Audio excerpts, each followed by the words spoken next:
RSPB Lochwinnoch is a wetland nature reserve covering over 150 hectares in the central belt of Scotland. The site boasts strong habitat diversity, containing woodland, scrub, grassland and swamp, as well as large expanses of open water, which provides a habitat for a diverse range of species, including some who are on the UK Red List, such as lapwing, spotted flycatchers and grasshopper warblers. It is a designated site of special scientific interest for its breeding bird assemblage and its system of eutrophic lochs. However, both have been in unfavourable declining condition for a number of years. The reserve provides viewing opportunities from the comfort of the visitor centre and 3 trails, including a main trail on which the younger audience are very well catered for. There's a natural play area, pond dipping area, 2 viewing screens and 2 bird tides.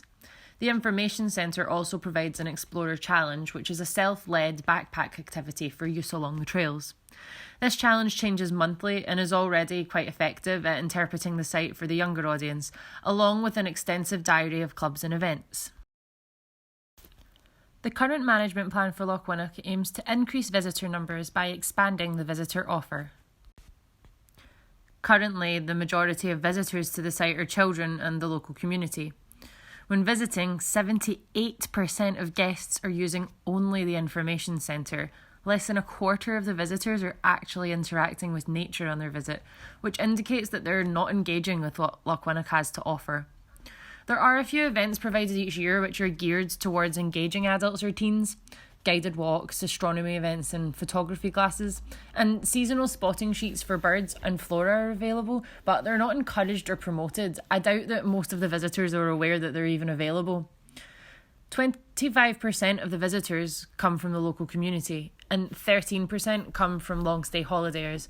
These demographics are completely overlooked at Lochwinnoch, and that's a really big missed opportunity. When comparing the RSPB vision with the current management plans for the site, things don't really match up. The Information Centre is yet to be redeveloped with high quality interpretation, as is outlined in the 25-year vision, and there are currently no plans to do so. There are no plans in the current management plan which encompass any of these goals. This is likely due to monetary constraints at Lochwinnoch having limited what management are reaching for. In recent years, resource limitations have caused the complete failure of the management plan development objectives and even failure of basic maintenance. For example, the popular photography hide was neglected to the point of dilapidation and closure last year. With Lochwinnoch at the end of its management cycle, there is currently an opportunity to adapt and modify the current plan to encompass the RSPB vision for the site. Instead of accepting limitations, management should try to set ambitious goals to make the most of currently available resources. Which leads us to Adaptive Avians, an interpretive plan proposal for the Lochwinnoch Visitor Centre. The birds of Lochwinnoch are its most prominent feature, with the reserve supporting so many wetland and woodland bird species that it's the perfect focal point for this interpretive plan. One of the major objectives of the Lochwinnoch management plan is to expand the visitor offer and thus increase visitor numbers to the site. With redevelopment and maintenance objectives currently failing on the site, a new low-cost plan to expand the visitor offer to a wider demographic is essential to keep Lochwinnoch from the jaws of failure. The plan will aim to use a minimal budget by reimagining the use of the space and facilities available in the current building. There are a few areas of the centre which are neglected, occupied with little grubby tables and colouring in sheets or ancient damaged toys, and so these areas will be given a facelift, ignoring the areas of the centre which are already effective and in use, like the viewing windows and the shop.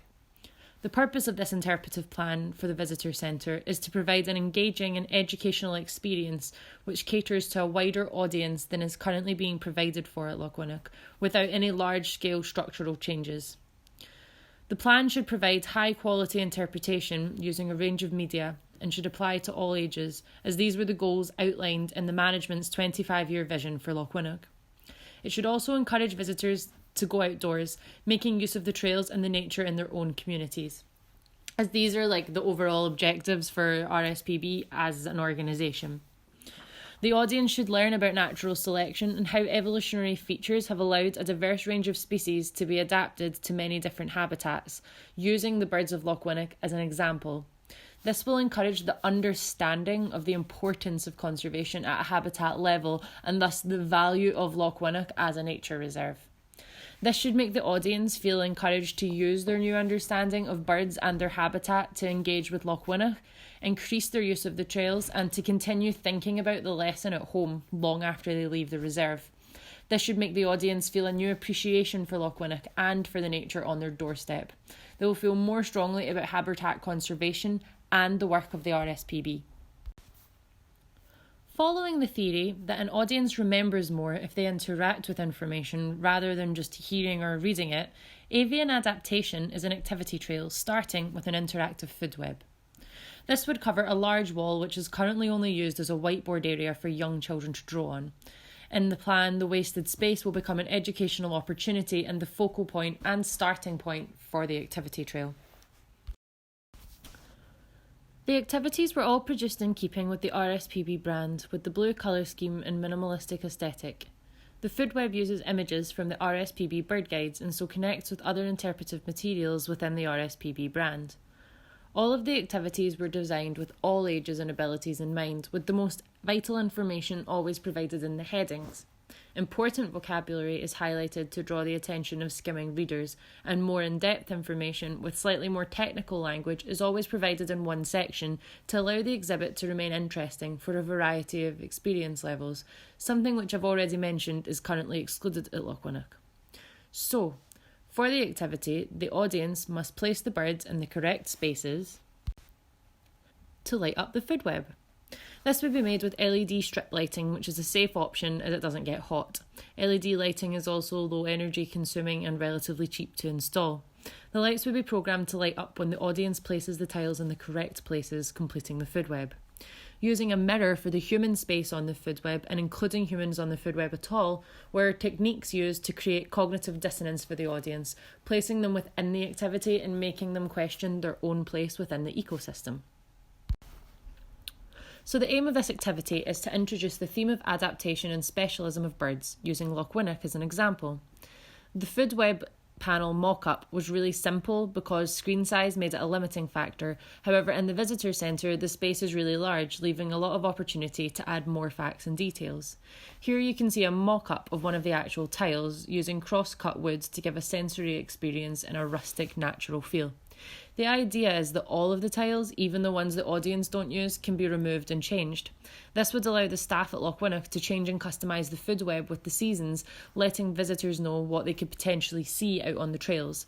This would not only achieve the objective of encouraging the audience to engage more with nature at Lochwinnoch, but it would also allow the visitor centre staff to keep the exhibit fresh and changing, allowing customers to return and complete the trail again and again without getting bored. This activity makes use of the microscope corner that currently exists in the visitor centre. It's a bit neglected with no signage or interpretation. In fact, most visitors aren't even aware that they're welcome to use it. This plan proposes the addition of an information board and the provision of feathers from the collection of education materials Lochwinnoch currently has, which would keep costs very minimal.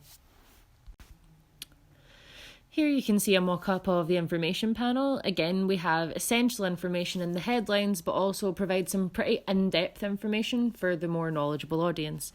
Again, a hands-on activity is being used to encourage the audience to really engage with the material. The rest of the activities would reside in the upstairs viewing tower of the visitor centre, which currently contains more grubby colouring stations and dilapidated toys. This could be replaced with these engaging activities to make more effective use of the space without changing any of the current facilities or interpretation of the site. The third activity is something a bit different that I've devised myself.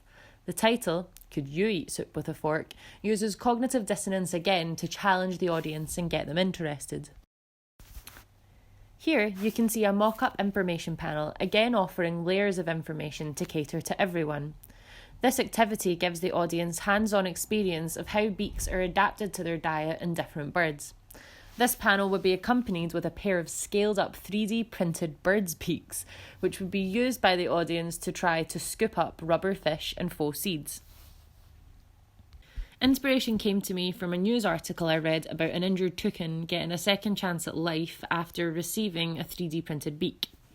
With technology becoming more accessible and more affordable every day, it would be possible to produce beaks for this activity in a similar style. Instead of being real life-sized like the toucan, the models for this activity would be hinged and scaled up to a much larger size to prevent delicate breakable structures or even pointy dangerous ones.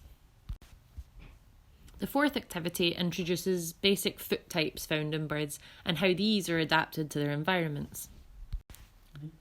This activity panel would include a touchscreen which is represented on the right side of the panel. The audience reads the information and uses it to pair each bird with its foot type. Again, the birds in the activity would all be ones found at Lochwinnoch and could be changed with the seasons. This would keep the activity fresh and entertaining so that visitors could come multiple times throughout the year. Again, the pictures of the birds are from the RSPB bird guides in order to sync up with other interpretive material. The final activity is a quiz, which essentially is the opportunity to drive in those take-home messages one more time. When starting the quiz, audience are asked if they want to complete the quiz at a beginner or experienced level. There would be a large bank of questions which change around every time to prevent the quiz from being repetitive, and again, questions could be changed along with the seasons to keep the material fresh for a returning audience. A little humour can be used in the multiple choice answers to keep the quiz from being too serious and challenging and to keep it entertaining, particularly for the beginner level quiz. 2 tablets could also be placed side by side to allow groups to complete the quiz competitively, adding another layer to audience engagement. And that brings us to the end of the activity trail. As you can see, it makes effective use of currently neglected spaces in the centre and expands the visitor offer to a wider demographic without any major costs or changes to current interpretation. It encourages the audience to view Lochwinnoch as a valuable space for nature that is interesting, educational and worth visiting. With many of the exhibits being changeable with the seasons, the plan rewards a returning audience. Currently, visitor data is gathered using visitor feedback forms and a body counter. So this would be an easy way to measure the success of this new interpretive plan without too much cost or effort.